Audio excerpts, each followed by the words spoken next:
friends. Welcome back to Good Grief, Life After Loss, and Happy New Year.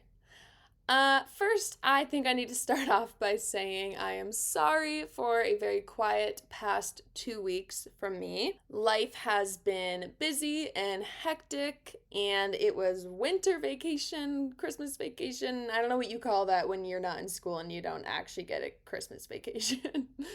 But more honestly, I think my grief and I guess just mental health needed a break from this podcast. Honestly, being in grief mode every single week with this podcast can feel so exhausting, and I just realized I need to give myself permission to step back sometimes in order to keep showing up in ways that are actually healthy and sustainable for myself. So, thank you for giving me grace, for allowing me to have a great 2 weeks off. I spent Christmas in Oregon with my mom and our dog Boo, which was amazing and it was so great. And then I spent the next week and into New Year's in Park City. My boyfriend Harry came to visit for part of it, and on New Year's Day, we woke up and drove 5.5 hours to southern Utah. We spent a few days there in this cute little Airbnb cabin and spent all day hiking Bryce Canyon National Park. We did 25,000 steps, which I don't remember the last time I did that, but it was amazing and just such a great way to start off 2026. So thank you guys for allowing me to have that time to myself to enjoy a break from the podcast. And now I've been spending the last week or so getting back into the reality of working, which is never easy. I'm sure many of you guys feel the same way. I think we're going to need until the end of this month to actually feel ready to work again. Anywho, kind of to piggyback off of what I was saying earlier about my, being in grief mode every week feeling exhausting. Because of that, I have decided that going forward, Good Grief will be releasing episodes on an every other week basis, so 2 episodes a month. This is for a few reasons. One, this gives me time to rest and recover and be more intentional about the content I'm creating, so that when I'm here with you, I'm present, thoughtful, giving you the best conversations I can. I think in the past, it's been so difficult to finish editing an episode and then have 2 days off and then have to start recording and editing again and thinking of content and then forcing myself to be in that grief headspace to record has been difficult and at times not ideal. Like, honestly, if I'm having a great day, I'm in a great mood, it's kind of difficult to switch into a grief mode and sit down for a few hours at a time and record and edit. So I think this will allow me to take better care of myself and my own grief journey, but also hopefully be more intentional about the content I'm delivering to you guys. I want to start bringing on a lot more guests. That is my promise to you.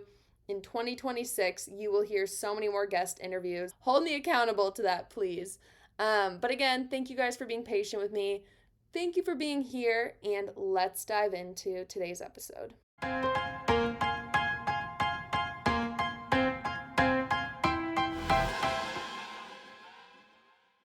All right, so you may have noticed by now that 2026 has started on a pretty heavy note, if we're being honest. And I don't just mean personally, I mean globally, but I think as someone who is living in the US, it feels especially heavy here in America. Recently, a 37-year-old mother named Renee Good was murdered in the streets of Minneapolis by an ICE agent. For no reason.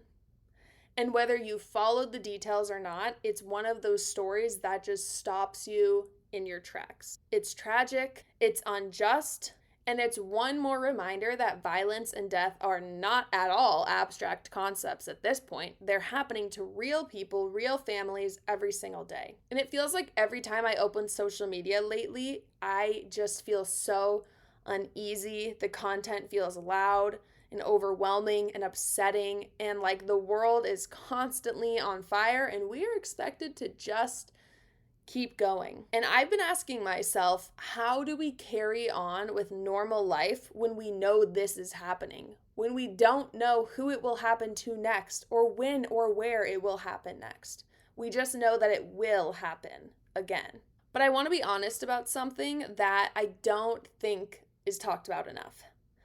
For a long time, honestly until very recently, I felt completely desensitized to news about people dying. And that sounds harsh to say, but it's not because I didn't care or because I wasn't involved in hearing the news and reading these articles, but because it felt like every single day someone was dying, multiple someones were dying in a horrible way somewhere in the world, sometimes just down the street from me in Boston.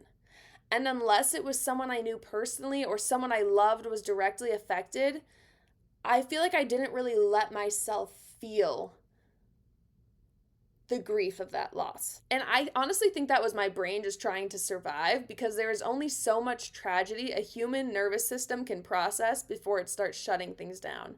And so I learned how to scroll past death, how to acknowledge it intellectually, but not emotionally, how to tell myself, oh my God, that's terrible, and then move on with the day. And honestly, that did work for a while. It's worked pretty well until now.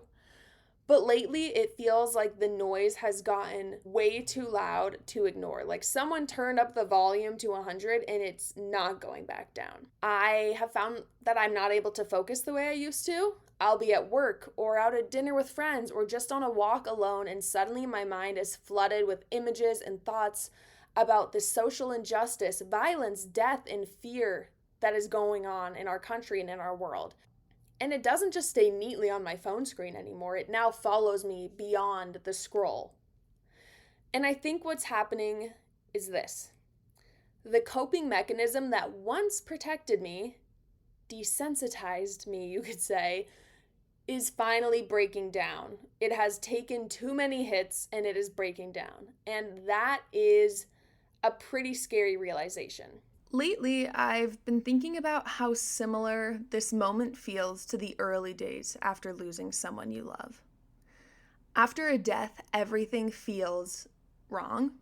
Going to work feels strange, being social feels forced, laughing feels confusing.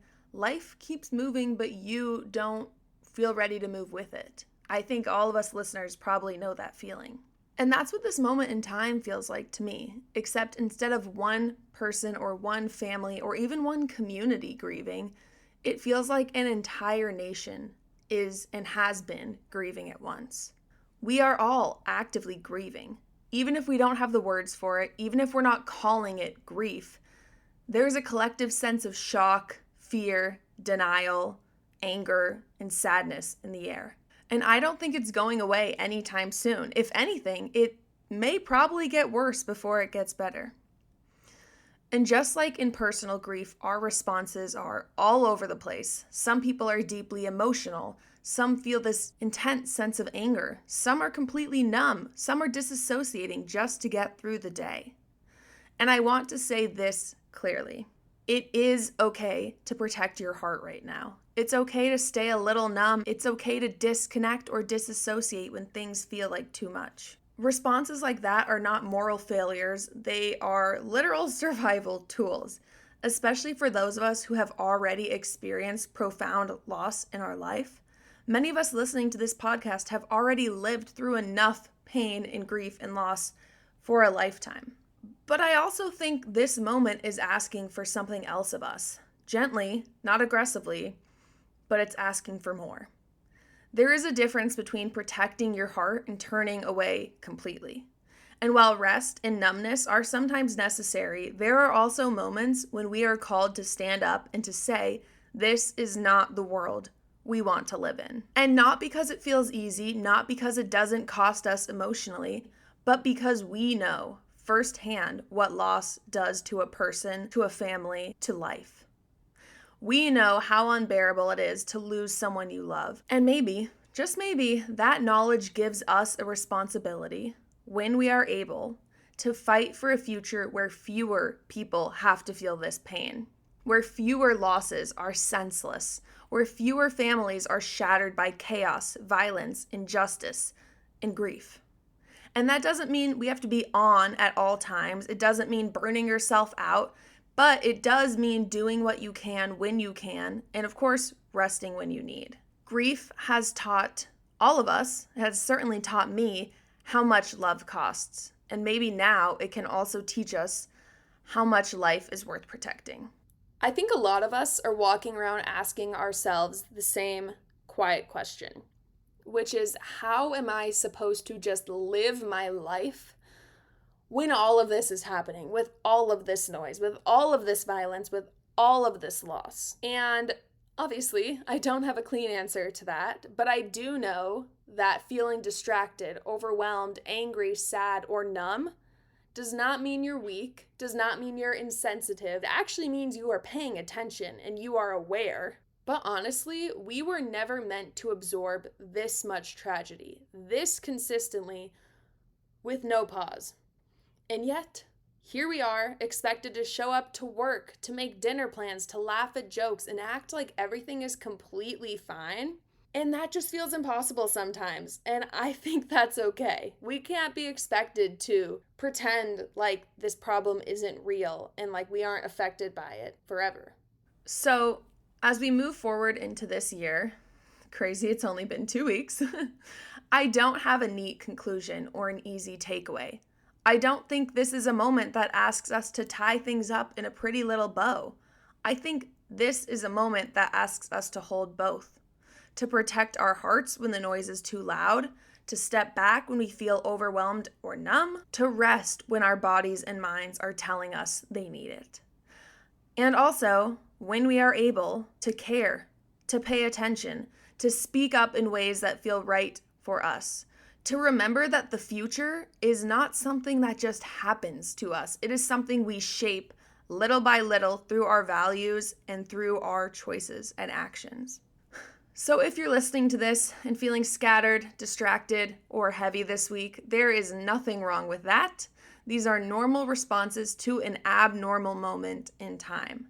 And just like in personal grief, it's okay if you're not functioning the way you used to. It doesn't mean you're failing. It means you're processing and you are human. And if you find yourself numb right now, that's okay too. Numbness does not mean you don't care. Sometimes it's simply the way our nervous system is buying us time to process what is going on around us. All of you have already learned through loss just how fragile life truly is. We know what it costs to love deeply and what it costs to lose. My hope is that now, as grievers, we can use that knowledge not to harden ourselves, but to move through the world with more intention, more compassion, and yes, more courage and bravery. And you don't have to carry all of this alone, and you don't have to carry it all at once. But I think it's worth considering how you want to respond to a moment in time like this one. To my listeners, I will be back in 2 weeks. Until then, take care of your hearts and your minds, and remember, it is okay to grieve, it's okay to rest, and it's okay to hope for a better world, even when the world we live in feels oh so heavy right now. Thank you guys so much for tuning in today. Please leave a 5-star review, leave a comment, send me a DM, let me know how you're doing. Hope you are all having a happy new year, as happy as it can be. I will talk to you in 2 weeks. Take care. Bye.